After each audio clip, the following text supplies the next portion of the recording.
My world used to be pretty decent, with my mom, Jane, being the cool optometrist in town, and my dad, Richard, playing the hotshot plastic surgeon.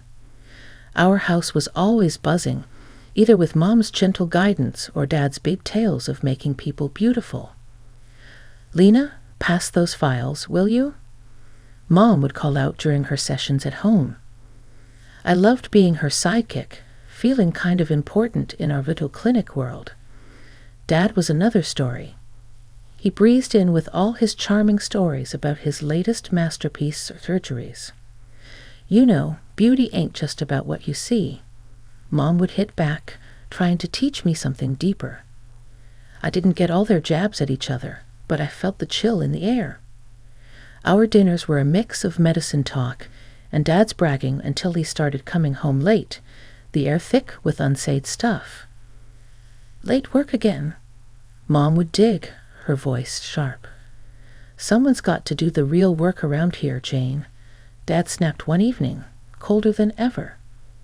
Mom's face tightened, but she kept her words locked up. Then the storm hit. Dad had been messing around with his much younger assistant. The day he decided to bail, he packed up like he was just heading off to another conference, not leaving his whole life behind. "Richard, how can you just walk out on us?" Mom tried to fight, her voice all shaky. "It's not you. It's me. Look after your mom, Lena," he said, barely glancing my way. His advice felt like a slap. Wasn't he supposed to be the one looking after us? What followed was a nightmare. Mom dove headfirst into a depression so bad it felt like she vanished. We had to ditch our home for a cramped apartment, all because Dad decided he wanted the house for himself and his new chick. "Why is he doing this, Mom?" I couldn't wrap my head around the mess. "People change, Lena, or maybe they just show their true colors." "We'll get through," she whispered, but it was like talking to a ghost. She was out of it, barely holding on. We were sinking fast. Then came my grandparents, throwing us a lifeline with all the love and backup we needed. "Your mom's stronger than she knows, Lena." "We'll help her back on her feet," Grandpa would say, him and Grandma standing like two pillars by our side. They never trash-talked Dad, but the lesson was clear. Family is what you have when the world turns its back. Then came the final blow.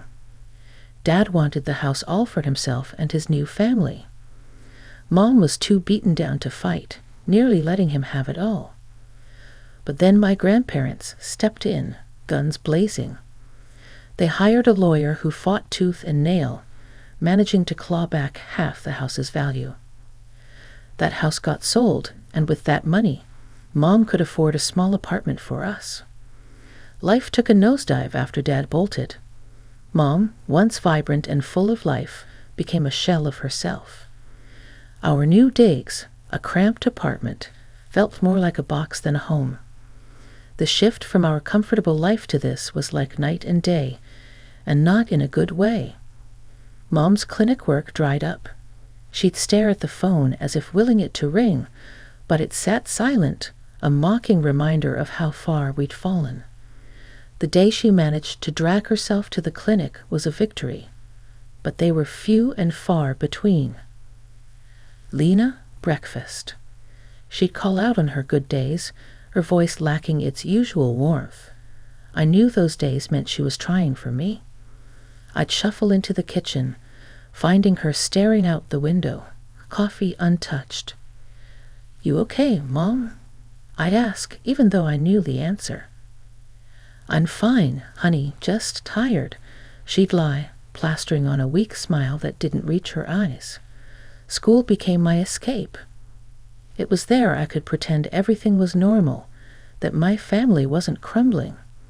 But kids talk, and it wasn't long before whispers of my dad's affair and our fall from grace reached my ears. "Hey, Lena, heard your dad left 'cause he got tired of your mom." "That true?" Jack, a kid with too much mouth and too little sense, sneered one day. "Shut it, Jack. You don't know anything." I'd snap back, fists clenched. I learned to fight with words. My tongue was as sharp as any knife. At home, the silence was deafening. Mom and I were like two ghosts passing each other in a fog of sadness. But then Grandma and Grandpa stepped in. They were our rock, refusing to let us sink further. "Jane, you can't let this beat you. You're stronger than this," Grandpa would say, his voice firm yet filled with concern. "I know, Dad, it's just hard," Mom would respond, her voice a whisper, her spirit broken. Hard? Life's always hard. It's about getting up, dusting yourself off, and going again. "Lena needs you," Grandma would chime in, no nonsense ever. Their visits brought light into our dim world. They helped with bills, groceries, and most of all, they brought hope. Hope that things could get better, that we weren't alone. "Lena, why don't you help me with this?" Grandma would say, handing me a recipe. Cooking became our therapy, a way to bridge the gap the silence had created.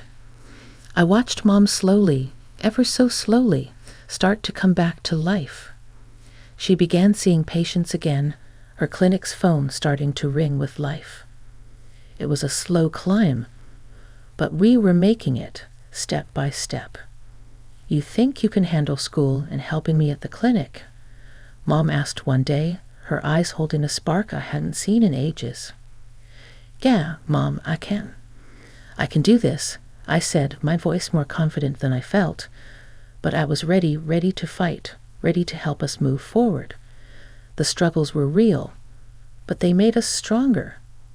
The betrayal, the hurt. It was all part of our story, but it wasn't the end.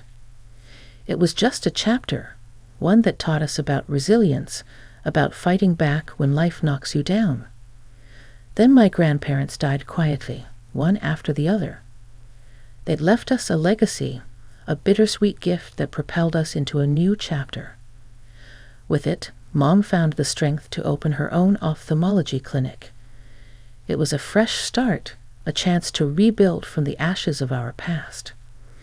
"I'm thinking of naming it Visionary Futures," Mom announced one evening, her eyes shining with a mix of excitement and nervousness. "Sounds like a superhero base, not a night clinic," I joked, trying to lighten the mood. Mom chuckled, shaking her head. "Maybe so, but it's about looking ahead, Lena. We're moving forward, not looking back." I helped set up the clinic, painting walls, assembling furniture, and sorting through endless boxes of medical supplies. It was hard work, but there was a sense of hope and purpose in the air that had been missing for too long. "Lena, can you help me with this?" Mom called out from the reception area. I walked over to find her struggling with the computer system we'd installed. "Let me try," I said, taking over the keyboard. "You know, for a tech-savvy generation, I'm pretty useless at this stuff." "You're doing better than me." "I still miss paper records," Mom replied with a sigh. The clinic slowly started to take shape, becoming more than just a building. It became a symbol of our resilience. We were both learning and growing, finding our footing in this new reality. Opening day arrived faster than we anticipated. Mom was a bundle of nerves, double-checking everything and pacing the floor of the clinic. What if no one shows up? What if we fail? She whispered to me, her usual confidence wavering. "We won't," I said firmly, more to reassure myself than her. "You're the best eye doc in town. People will come." And come they did. The clinic was busier than we ever imagined, with patients praising Mom's expertise and the warm, welcoming environment we'd created. It felt like we were finally turning a page, leaving the shadow of Dad's betrayal behind us. In the midst of all this, I started to find my own place in the clinic. I wasn't just the daughter of the owner. I was part of the team, helping patients and learning more about ophthalmology than I ever thought possible. "Lena, you have a real knack for this," Mom said one day, watching me interact with a particularly difficult patient. Have you ever thought about going into medicine yourself? I shrugged, unsure. The thought had crossed my mind, but it felt like a huge step. Maybe. I like helping people, and working here has been eye-opening. Pun intended. Mom laughed, pulling me into a hug. Whatever you decide, I'm proud of you. We've come a long way, haven't we? Yeah, we have, I agreed, looking around the busy clinic. We really have. As days turned into weeks and weeks into months, the clinic thrived. We were no longer just surviving. We were living. It wasn't always easy, and the shadow of the past sometimes loomed over us, but we faced each challenge together, stronger and more united than ever. After high school, I had this crossroads moment, you know. Mom sat me down one evening, her clinic files spread out like a sea around us. Lena, she started, that serious tone in her voice that always made me listen up. Have you given any thought to becoming an optometrist? You've got the brains and the heart for it. Honestly, I had tossed the idea around in my mind, playing with it like a puzzle piece, trying to find where it fit in my future. Yeah, I thought about it, Mom. It's just big, you know, following in your footsteps. She smiled that warm, reassuring smile that could light up our cramped living room. Big? Yes, but not impossible. You've been my right hand here since you could barely reach the counter. You've got this, Lena. So, I took the leap. I enrolled in medical college, diving headfirst into the world of medicine. Those years were a blur of textbooks, late-night study sessions, and more coffee than I care to admit. But I made it through, graduating with a sense of accomplishment that was both mine and a tribute to the path Mom had paved for me. I interned at her clinic, getting hands-on with everything from patient consultations to managing the inventory of lenses and frames. It was during this time I continued my medical education, never letting the dream of expanding our clinic fade into the background. Then came the International Ophthalmology Exhibition in our city. It was a big deal, and Mom had been buzzing about it for weeks. Lena, this could be a game changer for us, she'd said, her eyes sparkling with that familiar mix of excitement and determination. And she was right, but not just about the clinic. At the exhibition, I met Alex. He was there representing a major pharmaceutical company, and from the moment I saw him, it felt like someone had punched the air out of me. He had this easy charm, a smile that felt like it was just for me, and eyes that listened. We got to talking, first about the boring stuff, supply contracts, new drugs on the market, the usual. But then the conversation drifted. He asked about my work at the clinic and what it was like growing up in a family so dedicated to healthcare. You really love it, huh? The clinic, I mean, he said, leaning in, genuinely interested. Yeah, I do. It's more than just a job, you know. It's part of who I am, I replied, surprised at how easy it was to open up to him. He nodded, that smile never leaving his face. I get that. It's the same for me. Passion drives us. Things moved fast after that. Alex started showing up at the clinic under the pretense of official pharmaceutical business, but we both knew it was more. He'd bring coffee, we'd steal moments between patients to chat, and before I knew it, I was falling hard. One day, after the clinic had closed and we were alone, he turned to me, took my hands in his, and said, Lena, I've never been more sure of anything in my life. I love you. My heart raced, my stomach did somersaults, and all I could manage was a whispered, I love you too. He smiled that now familiar smile that promised so much more. Then, Lena, will you marry me? It was sudden, but then the best things in life usually are. Yes, I said, no hesitation. Yes, I will. The excitement of the engagement consumed us. We dove into wedding planning, our days filled with talk of dates, venues, and dresses. Life at the clinic was usually a calm sea, the kind you'd want after a storm's passed. That day, though, it felt like the storm decided to make a U-turn. I was sitting behind the reception desk, scrolling through wedding dresses on the clinic's computer, dreaming and planning. That's when the door banged open like trouble decided to walk in on two legs, dressed in expensive clothes that screamed louder than their voices. The couple, a man and a woman, strolled in like they owned the place, eyeballing everything with a mix of disdain and superiority. The man, about 60, with an air that he breathed better air than the rest of us, was the first to break the silence. "Hey, we need to see the doc pronto." "Got no appointment, but tell her it's urgent," he barked, his voice grating against my already fraying patience. I plastered on my professional smile, the one Mom taught me for just such occasions. "I'm sorry, but we're fully booked for the next 2 weeks.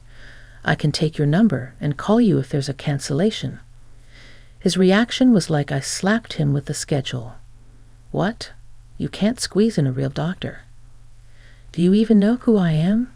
Before I could muster a response that wouldn't get me fired, his gaze landed on my computer screen. The smirk that crawled up his face was enough to make my skin crawl. "Looking at wedding dresses on the job? And look at you, thinking someone would marry that." I felt my cheeks burn, not from embarrassment but pure boiling anger. "Excuse me, but my personal time is none of your business. Now, if you don't have an appointment, I must ask you to leave." His laughter was like sandpaper to my ears. "This is how you treat people here? No wonder this place looks like a dump. And you, girl, ever thought of visiting a plastic surgeon? That nose and those lips could use some work." I was about to launch myself over the desk and show him exactly what this girl could do when Mom came out. Her timing was always either perfect or disastrous, depending on how you looked at it. Her eyes widened in shock. "Richard." The atmosphere turned electric. Richard, the illustrious father who'd taken a hike from our lives, looked like he just swallowed a bug. "And who might you be?" His voice was laced with faint ignorance, but the venom was palpable. "I'm the mother of the girl you just insulted," she shot back, her tone slicing through the tension like a scalpel. His companion, a walking advertisement for plastic perfection, piped up, "Let's go, honey. This place isn't worth our time." That's when Mom turned to me, her voice loud enough to cut through the standoff. "Lena, this piece of work is your biological father. Be thankful he left. We're better off without his delightful company." The man, my so-called father, Richard, recoiled as if Mom's words were physical blows, his arrogance deflated slightly, revealing a flicker of something else. Was it guilt or just surprise at being confronted so directly? "You can't talk to me like that, Jane. I've achieved things you wouldn't even dream of," he shot back, trying to recover his earlier bravado. Mom snorted. "Achieved? Destroying families? Abandoning your daughter?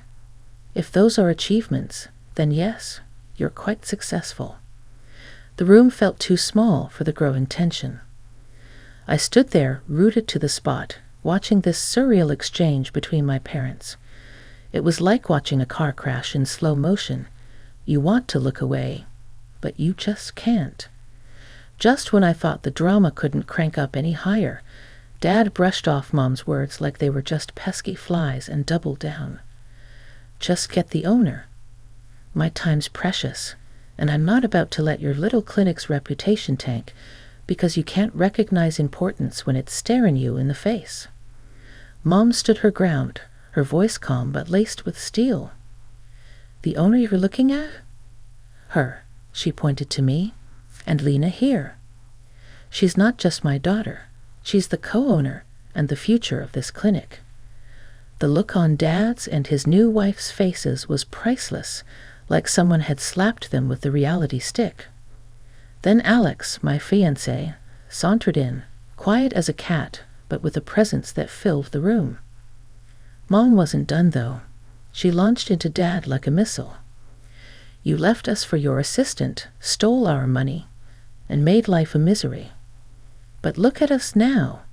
We're standing strong, and frankly, I thank God we're rid of a nobody like you. Dad tried to puff himself up, all indignant-like.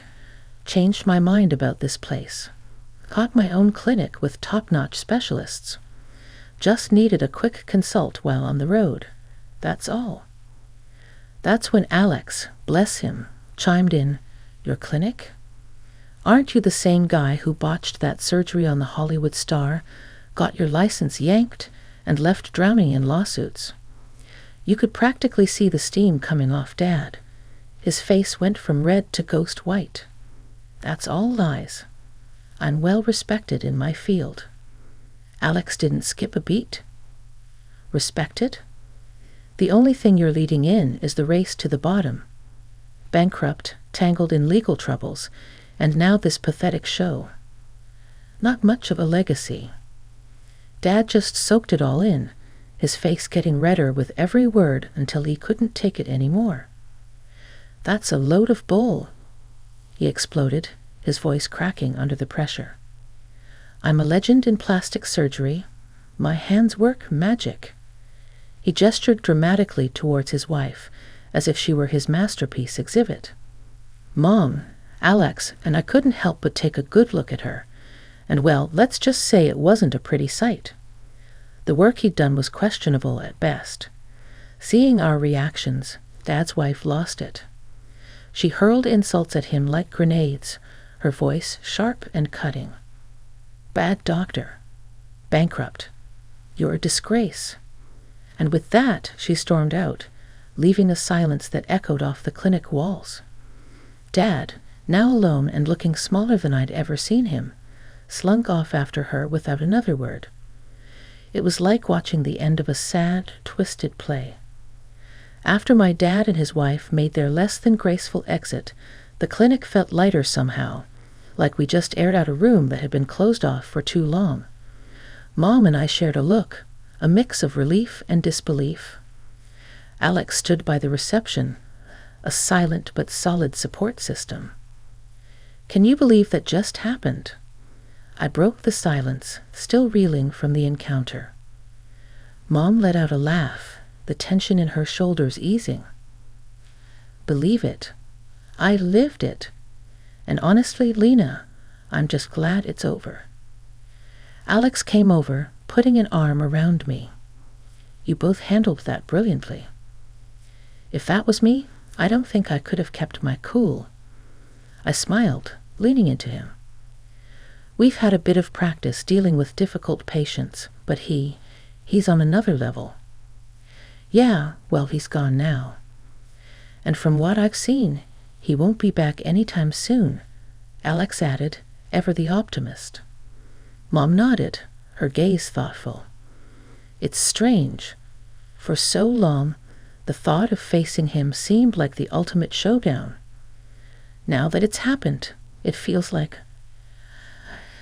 no, like closing a book I've been reading for too long. That's because we're on to the next chapter, I said, feeling a surge of hope. And this time, we're writing it on our terms. As the day wound down, I found myself staring at the door Dad had walked out of. It was just a door, but it felt symbolic, like the barrier between our past and our future. Thinking about locking that door and throwing away the key, Alex joked, coming up beside me. Something like that, I admitted, but more about all the doors that are still open for us. Mom joined us, her arm linking with mine. He may have left a shadow here once, but we're the ones who choose what fills this place now. Love, care, and a whole lot of hard work. Yeah, and a no-jerks-allowed policy, I added, earning a chuckle from both of them. As we locked up the clinic that evening, the sunset painted the sky in hues of hope and promise. The departure of shadows wasn't just about Dad leaving. It was about us stepping out from under the weight of his influence, ready to face the light of a new day. A few months down the line, the wedding bells were ringing.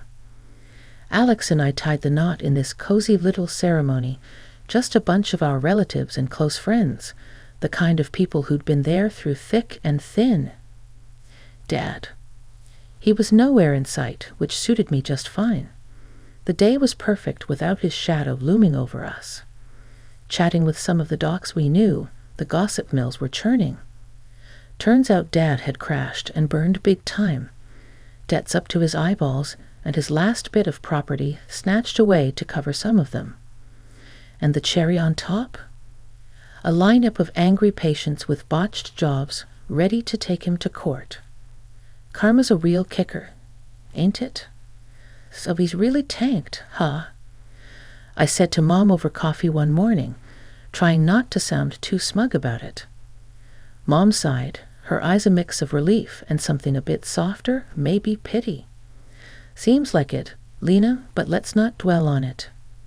We've got our own lives to live.